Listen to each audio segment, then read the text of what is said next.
Welcome to Excel Radio with Dr. Nick Zyrowski, where we talk with world-class entrepreneurs, executives, and health experts who have unlocked the secrets to Excel health and performance. This is Dr. Nick Zyrowski, your health and high performance expert. And today we're going to be digging into a topic that is going to help you keep at the top of your game for a lifetime. And this is the strategies and tips that are necessary to keep your brain sharp and avoid the aging brain. See, so many people today are having a huge struggle where they have brain fog, they can't focus, and really they have a lack of energy in their brain and in their whole body. So in today's episode, we want to dig into the top strategies that are going to help you stay at the top of your game. And to help me do this, I have none other than Mark here to help me dig into this topic. Welcome to the show today, Mark. Well, I'm glad to be here, Nick. What's good today? Anything exciting going on? Well, I'm just very happy to be here and to help share this exciting topic with our listeners. Yeah, it's going to be this is going to be a game changer for a lot of people. I don't know what your struggles are or what type of things that you could be facing in your life right now, but without a doubt, if you implement the things that we're going to be talking about today, it can be a huge game changer for you.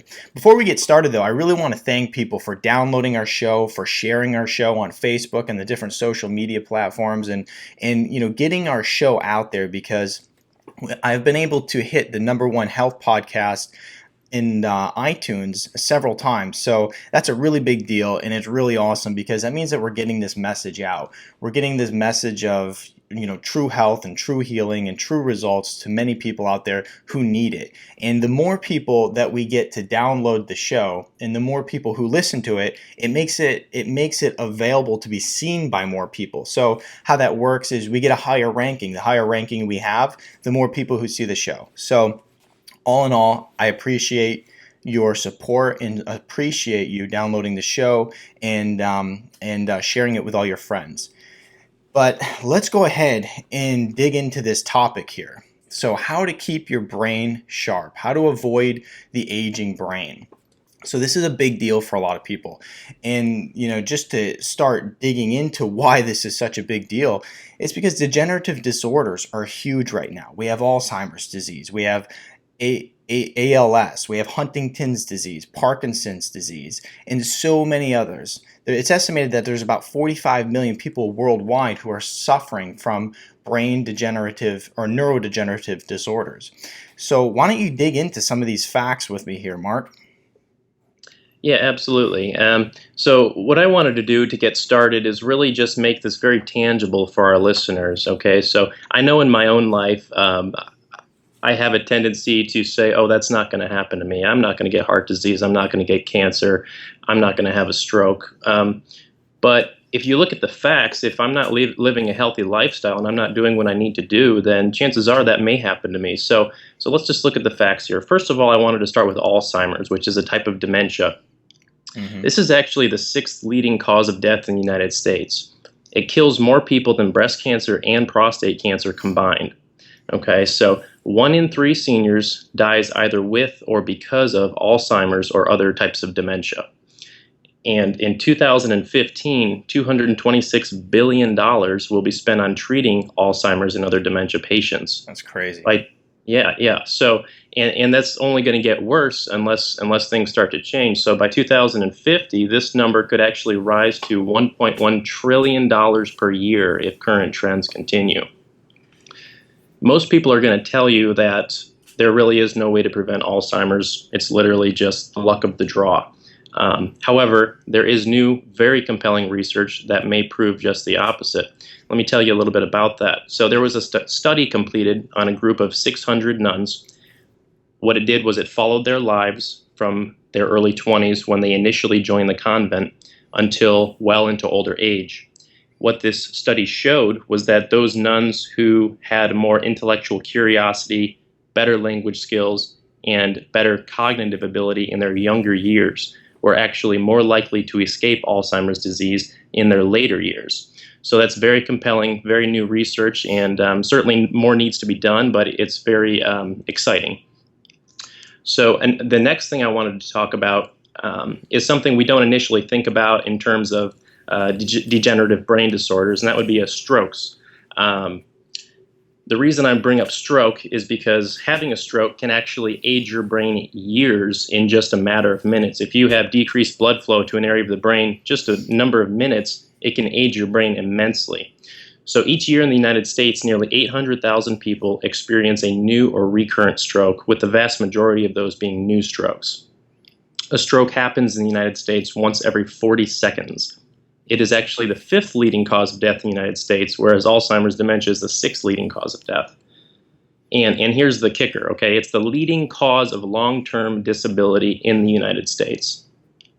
So what's the goal of our lives? Many people want to hit that 65-year-old range, get to retirement, and then, spend time with their families, with their children, with their grandchildren. They want to travel. They want to do all of these things.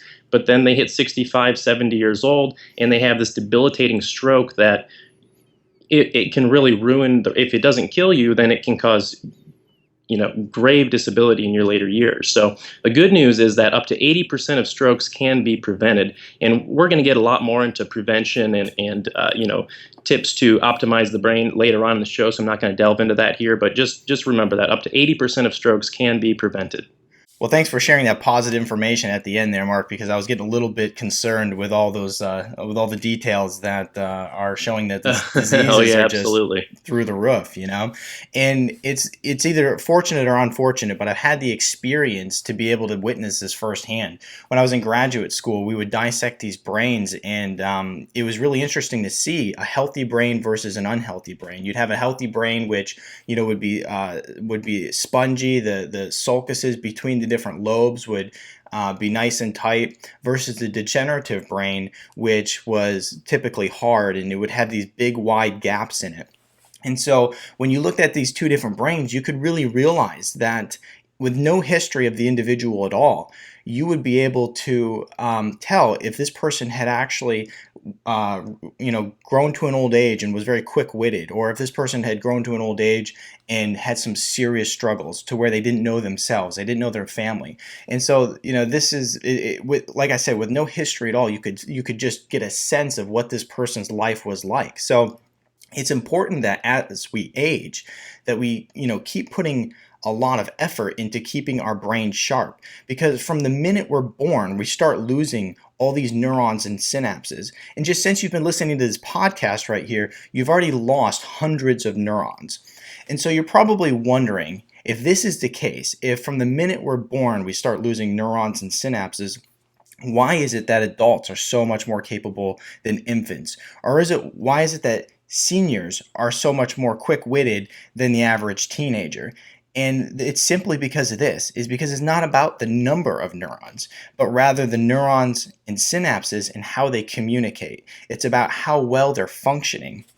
So though a child's neurons aren't as developed yet, which makes them not nearly as skilled as an adult, they still have more. They're still able to learn much quicker than someone that is elderly. So for instance, if you were to look at my daughter, she just picks up information like a sponge. In the first 5 years of a child's life, how much they learn is absolutely incredible.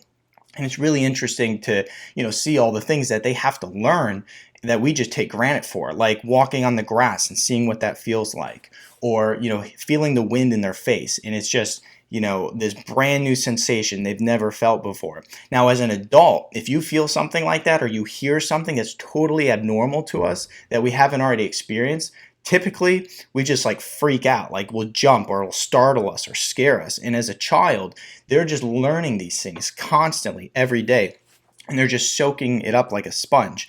So though they're able to learn things much quicker than someone that is elderly, they do not have a fully developed brain where they have a really fully developed communications between these different neurons and synapses, which really makes them not as skilled as someone that is elderly.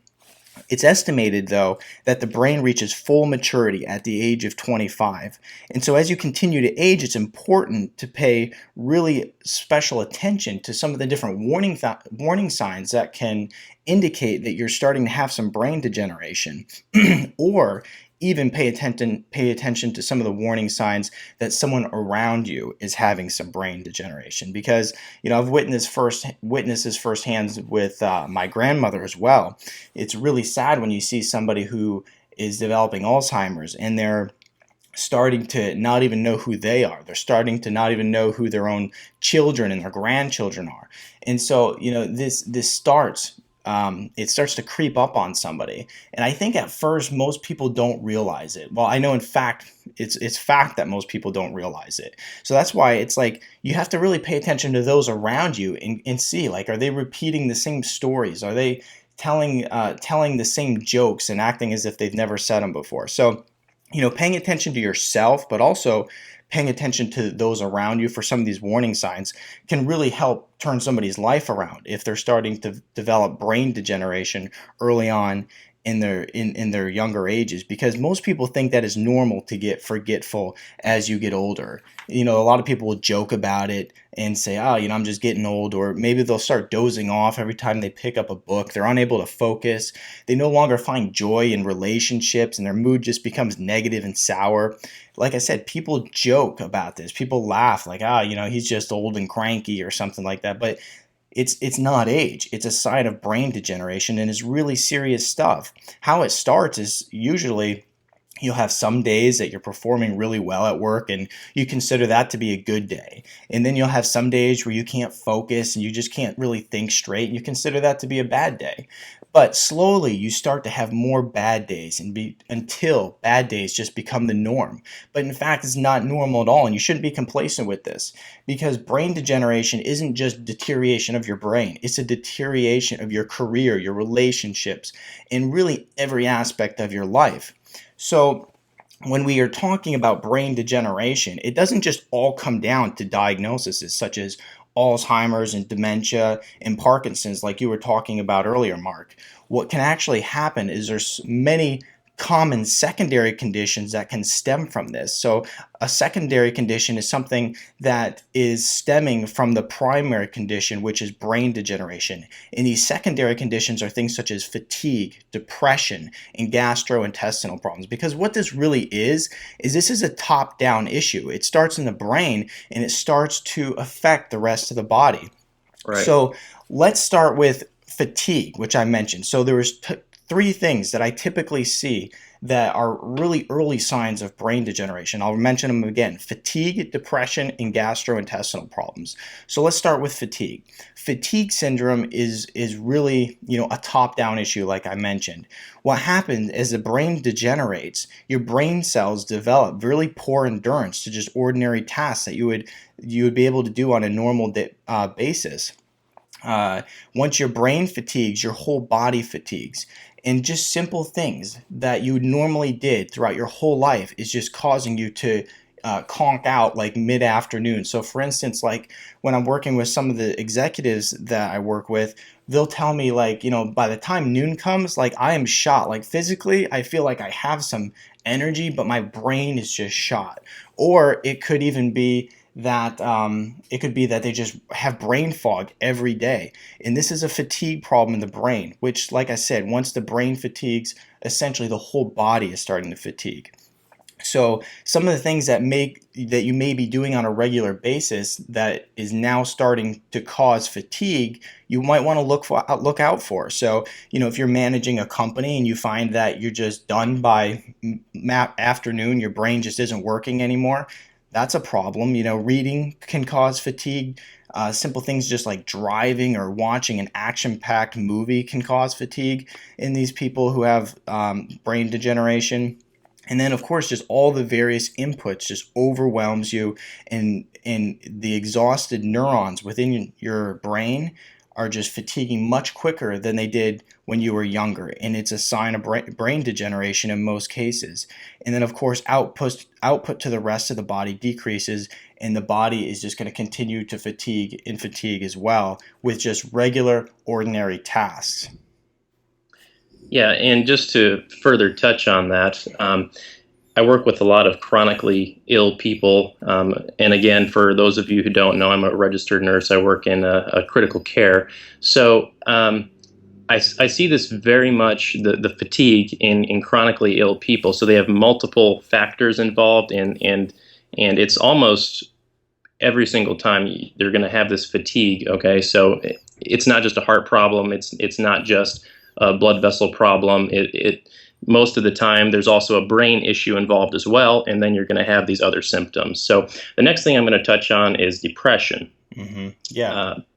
And this is a common outcome of poor brain health, just like fatigue. So there is a simple neurological explanation. And again, with depression, there are very many causes. This is potentially just one cause, but there is a simple neurological explanation. That is the decreased firing of the frontal lobe area in the brain. This is the area in the brain that gives us motivation and a sense of well-being. This decreased firing or decreased activation in the frontal lobe can be caused by imbalances in brain chemicals or hormones. For instance, we know that testosterone and estrogen, so testosterone for men, estrogen for women, these hormones are needed for good frontal lobe function. And we can actually become depressed, or depression can happen if these hormones are out of sync. Hormones are certainly affected by diet and lifestyle. And again, with depression, there are many causes, but for a lot of us who have mild depression, really, if we just begin to start eating better, exercising, we begin to bring our body, those hormones, back into a state of well-being, or as it is called, homeostasis. And then really our outlook on life and those depressive symptoms can begin to improve. That's good. Yeah, absolutely. And it's really interesting because there's so many people who are actually suffering from depression today. I mean, how many people are on antidepressants these days, right? I mean, you probably see this all the time. I see it all the time. It's a pretty massive number of people. And so, again, a lot of these people just have mild depressive symptoms that really could be helped with literally just diet and exercise. Yeah, exactly. So, yeah, that's interesting. Okay, let me jump into the third most common problem that you would typically find in somebody with brain degeneration, and that's GI problems, so gastrointestinal problems, things such as indigestion, food sensitivities, acid reflux, constipation, gas, bloating, you name it. These different things can be a result of brain degeneration. Now, don't get me wrong, brain degeneration isn't always the culprit here. So, don't run to your neurologist and start freaking out about brain degeneration because you've been having some different GI issues. But it's definitely a very common thing that should be looked to if you're having GI problems that are chronic or even irreversible. You just can't seem to solve them no matter what you do. So, the way that this all works is that your brain is always communicating through to your body through the brainstem. Normal firing of the brain stimulates the brainstem to control your heartbeat, things such as your breathing, your digestion, and all other vital things that your body does without you even consciously being aware of it, right? So the vagus nerve runs from your brainstem and it branches out like roots and it goes to your intestines. When your vagus nerve isn't functioning properly or transmitting information properly, so that you can have good bowel movements and good enzyme outputs from your pancreas for food digestion, and really overall good digestion, what can happen is that it can be due to a degenerative process in your brain. A brain that's not functioning properly due to degeneration and inflammation, output to the brainstem lowers, which decreases the firing of the vagus nerve, which leads to poor digestion and poor basically all these things I just mentioned. It can lead to the food sensitivities and so much more. So like I said, this isn't always the case. This isn't always the culprit. However, it's definitely a problem when this vagus nerve is not transmitting signals properly to the intestines because of a brainstem issue. Then without a doubt, you might want to start looking towards is my GI problems due to brain degeneration, or are my GI problems due to maybe the foods I'm eating and some of those different things. So there's a lot to be considered here when you talk about fatigue and depression and GI problems. So these are some major symptoms that I see all the time. Now, it really you have to get to the bottom of it. And that's why, at New Vision Health Center, we do the very specific testing that we do. Just because we really dig in order to find out why people are having these problems. But what I want to do is just give you some tangible strategies in this episode to just know if you're suffering from a brain degenerative problem. And these are very upstream. The fatigue, the depression, the gastrointestinal problems, these are upstream. These are the secondary conditions that prevent years before, let's say, a diagnosis of Alzheimer's happens. So, pay attention to these things. And if you're suffering from any of these different problems, you might want to really consider getting tested and figuring out really why this is happening, and really get to the bottom of this.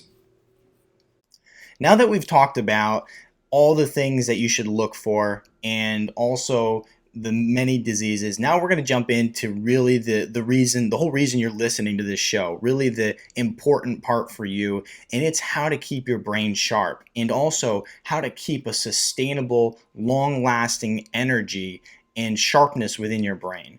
And so that you're not falling into this pit where so many people are suffering from a neurodegenerative disorder. Because like Mark said, the new science is out and it says that these things can possibly be avoided, and that if you take the proper steps, that you're going to be set up for a successful future and not find yourself just falling to these different problems.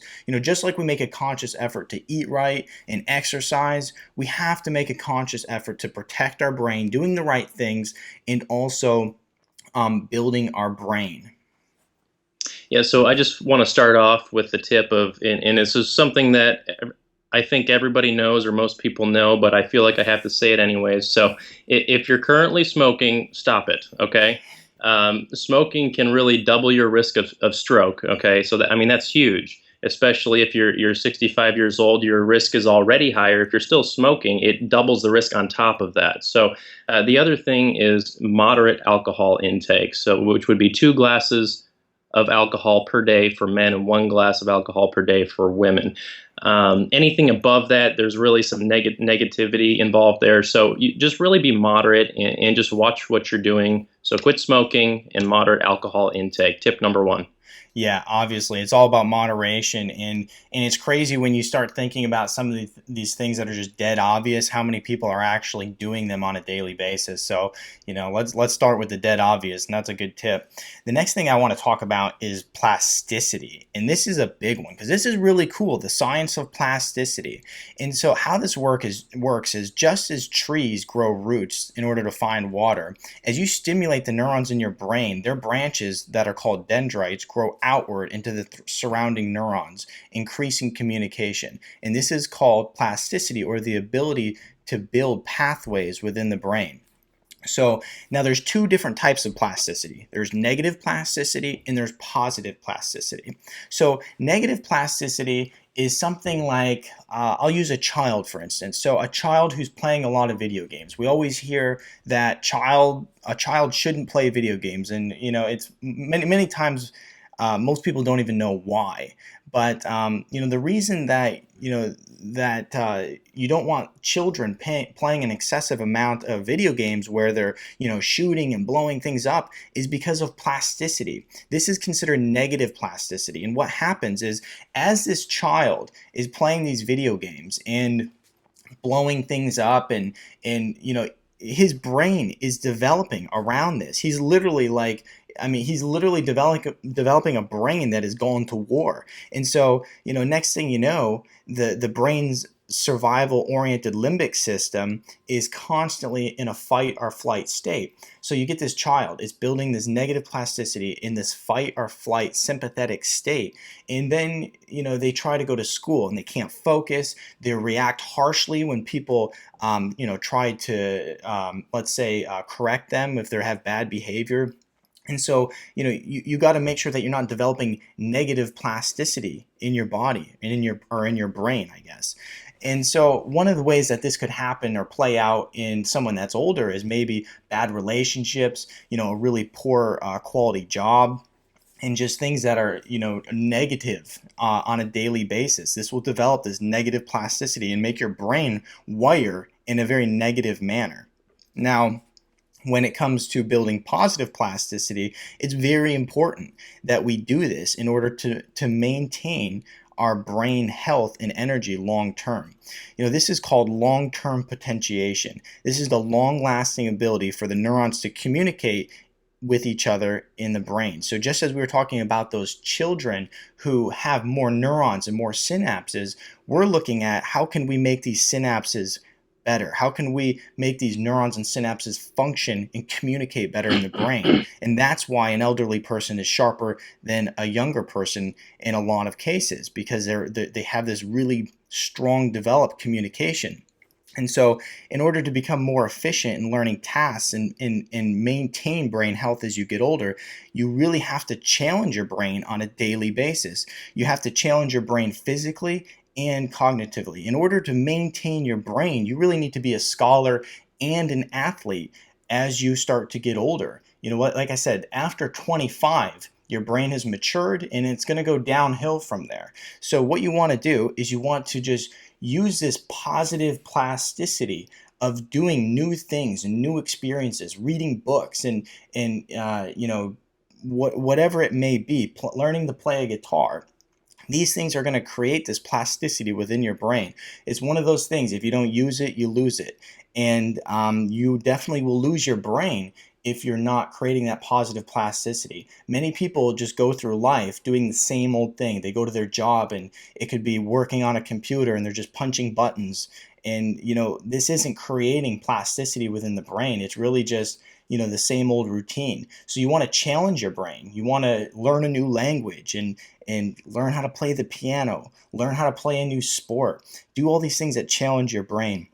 It's really interesting. So, if you were to look at, like, for instance, my wife's grandfather, as he travels, he does all types of things. He's teaching how to do he's teaching classes on how to make stained glass windows, and he's always learning a new language or doing something. Well, he's also very, very sharp. In his age, he's able to respond quickly. He's very sharp, and this is how you create that positive plasticity. He's always challenging himself, doing things that he's never done before, and not just sitting around watching TV and saying, well, it's all downhill from here. Like, he's very, very sharp. And so this positive plasticity, just like we saw in that nun study, is definitely it's really hopeful for people's future in order to avoid the neurodegenerative conditions. All right, very interesting, Nick. And so really what you're saying is you're trying to cross-train the brain in all these different aspects, such as the math, the sciences, and then the arts as well, because you want to use both hemispheres of your brain. Oh yeah, absolutely. That's exactly what it is. It's challenging your brain with new things. I mean, I personally do this. I find that it's so easy to get into the same routine day in and day out and find yourself not challenging yourself doing new things. So it's like you really have to pay attention to your routines and Right. add things to them and try new things. And, whether it's learning how to cook or paint or whatever, just try new things and really push those boundaries to keep your brain functioning at its peak performance. Well, that's fantastic. So the next tip we have is regarding exercise. Obviously, everybody probably knows regular exercise can be very beneficial for your overall health. Also, more specifically, with what we're talking about today, your brain health. Personally, I recommend high-intensity type exercise, more specifically high-intensity interval training. I'm going to go into two things here. Number one, why does this work? And number two, how does it work? First of all, why does this work? There's a chemical signaling molecule found in the body called endothelial nitric oxide. It is actually found in the blood vessel walls and is activated by exercise, and more specifically by an elevated heart rate that's kept elevated for an extended period of time. The purpose of the endothelial nitric oxide is to dilate out the blood vessels. This increases glucose uptake in the brain and also activates energy in the brain. This also increases circulation, because if you dilate out those blood vessels, there's more room to push blood up into the brain and get that circulation going. So these effects of nitric oxide work to improve circulation, as I said, and can help to actually dissolve built-up plaque on the arterial walls.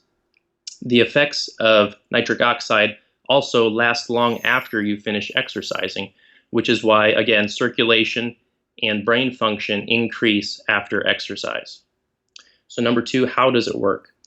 In order to raise your heart rate, and this is speaking more specifically about high intensity training, in order to raise your heart rate to the ideal zone, you must do high intensity exercises. Typically, this is going to involve intense bursts of activity followed by periods of rest. And Nick, I know you went into this into great detail in a previous podcast, so I recommend, and anybody who hasn't listened to that one, certainly go back and listen to it. But that's the gist of it, is high intensity bursts of activity followed by periods of rest. For most people, walking on a treadmill while you're at the gym watching TV isn't going to get your heart rate up enough to release nitric oxide. I will say, though, for some elderly, for some people who maybe haven't worked out in a long time or are pretty overweight, out of shape, everybody's going to be different in terms of what intensity level it's going to take in order to get that heart rate elevated for them. So, honestly, for some of our elderly folks, it may just be walking or a light jog on a treadmill that's going to get them to that desired level. So I just bring that up because I want everyone to know, and I hopefully we have some elderly listeners here, that high intensity training isn't just for the 20-year-old young gun. Okay, it's for everybody. Everybody can do this. It's very adaptable. So again, the purpose here is with the high intensity training is to release that nitric oxide. That's going to dilate out the blood vessels, and that's also going to help reduce the plaque in the arteries. Yeah, that's excellent information. Now, the next thing I want to jump into is the essential fatty acids. When it comes to essential fatty acids, it's really important to, of course, increase the good fats, because your brain is made up of 60% fat. So if you want to feed your brain, you have to feed it the good fats, like the avocado and the olive oil. But more importantly is one very specific that I'm going to talk about, and that's DHA. DHA is a major building block of the brain and is essential for the brain health and function of the neurons. Now, it's called an essential fatty acid simply because our bodies can't produce it. Now, our bodies are capable of producing different nutrients and vitamins within the gastrointestinal tract. However, we can't produce these essential fatty acids. They're essential because they have to come from our diet. DHA plays a huge role in improving the fluidity of the neuron membranes, supporting the growth of the new neuronal dendrites, improving the ability of the neurons to release neurotransmitters, and enhancing the signaling between the neurons. Okay, so relating back to the plasticity situation. DHA has also been shown to boost brain function, improve quality of life, reduce the incidence of neurodegenerative conditions, the Alzheimer's and all these things we'd mentioned, and improve both short-term and long-term memory. In summary, DHA is used to enhance brain function, reduce brain inflammation, and reduce the incidence of neurodegenerative conditions. So whether you're talking about a small child or an elderly adult, DHA is a very important piece to have in your diet. As a child's brain is developing, this is shown time and time again, it's the different studies that they've done, that the children who are taking this DHA supplementation, they're much more intelligent. They have a higher IQ than the kids who didn't. So it's a big deal. And of course, all these things I just told you, how it improves your overall quality of life by improving your brain function and reducing the incidence of neurodegenerative conditions. The DHA is a very simple thing to add to your diet in order to have massive benefit. And so, I see it to be so important that I actually went through all the effort of actually, spending hours and hours to formulate my own DHA essential fatty acid formula, and that's called NeuroBoost, and you can find that on newvisionexcel.com. But it's one of the things that I found to be so essential that's lacking in people's diet, because in order to get an adequate amount of DHA, you have to eat a lot of fish. And so, our ancestors, they did eat a lot of fish, but there's a big difference between what they did back then and what we have today, because back then, the fish was an excellent source of DHA, but today, not so much. And that's simply because there's so much mercury and heavy metals within the fish. There's tons and tons of toxins and They're finding radiation in the fish like crazy because of what happened in Japan. So fish anymore is not a great source of DHA simply because it's so toxic. So what I suggest is supplementing with it. It's something that I do. It's something that my wife does, and if I do it for my family and I do it for myself, I simply want you to do it, and I surely want that for you as well. I wouldn't do something and not tell you about it. And it's something that I find so important that like I said, I went through the effort of formulating it because I think that people should be taking it on a daily basis. I know I do, and I know my family does. And so I think you should as well, because for this simple trick or tip right here, I mean, it's going to have long-term benefits, and it's building sustainability in your brain function. And our next topic here is going to talk about stress. We really need to, the Americans, I would say, have a very high stress lifestyle. We're always on the go. We always have our kids, in these different athletic tournaments and such. And we're always on our phones. We're always watching TV. We're always doing something. We're never taking time for ourselves.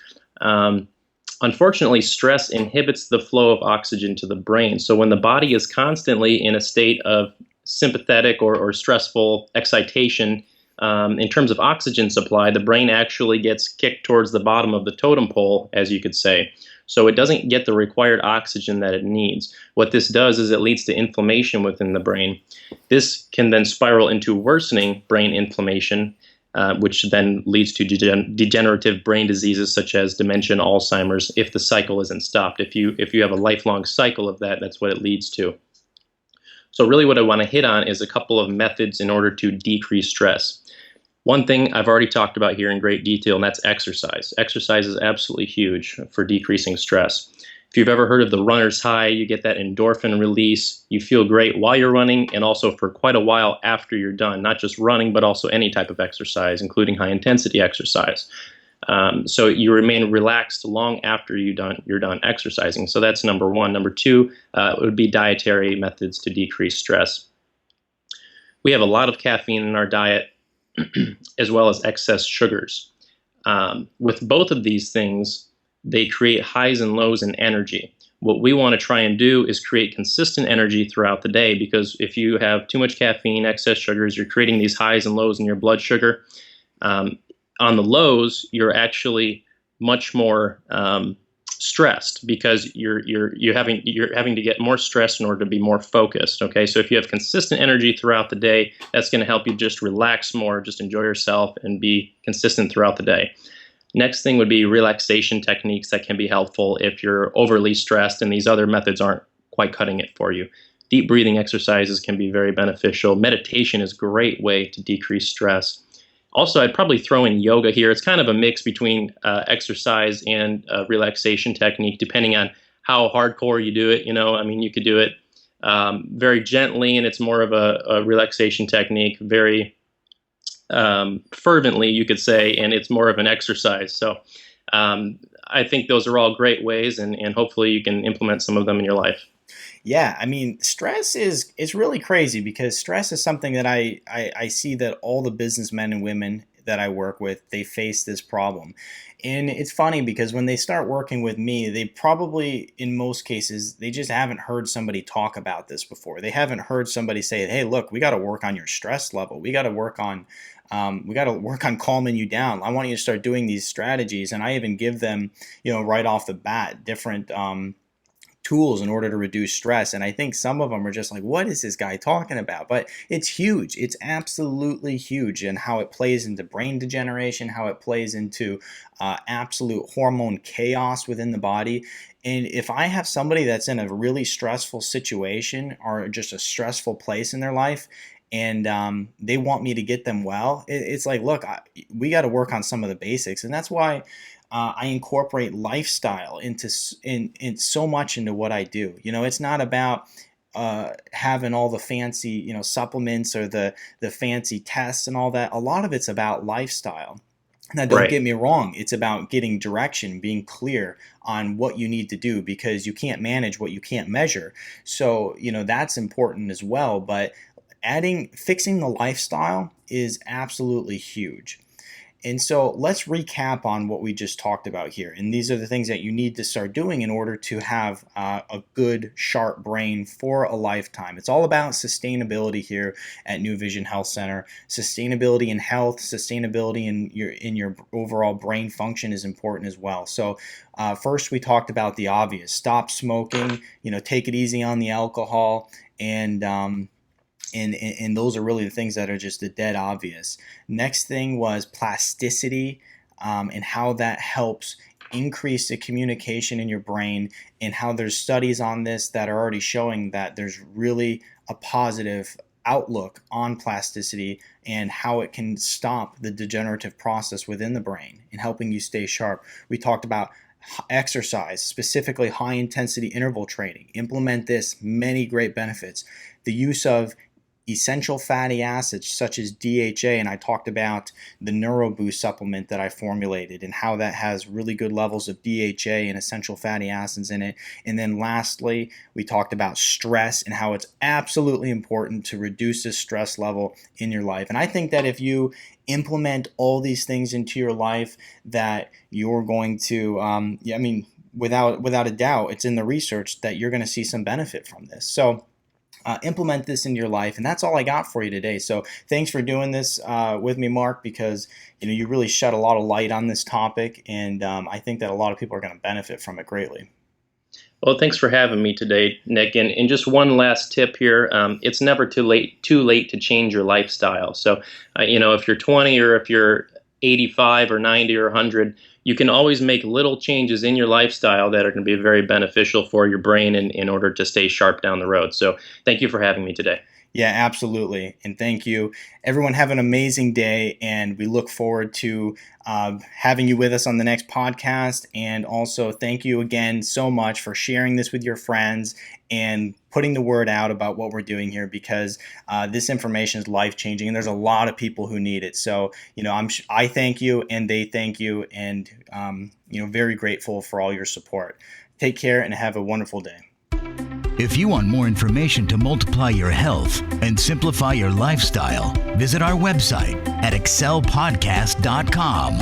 Until next time, have an outstanding day.